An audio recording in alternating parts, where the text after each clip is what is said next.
Tara mga boss, gawa tayo nitong lychee lemon tea powder.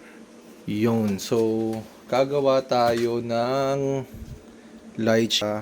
Dito lagay natin. Para try natin siya para sa lychee americano. At ito nga pala siya mga bossing. So, mas gusto ko sana yung lychee na juice. Pero ito lang yung available ngayon. So, tara. At ito na nga siya mga bossing. Yan, so tago na natin to. Tago na natin yan. At ito nga pala yung ating baso. Ito yung ating brewed, cold brew. So, lagyan lang natin ng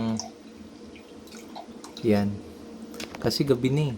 Naku, papagalitan tayo pag nakita to ni madam. Kasi, anong petsa na.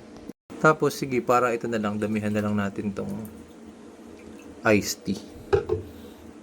Lychee iced tea. Pero kasi medyo mas namumukod tangi yung iced tea niya kaysa dun sa lychee.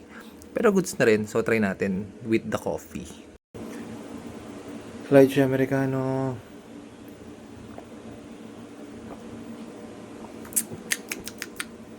More of iced tea americano.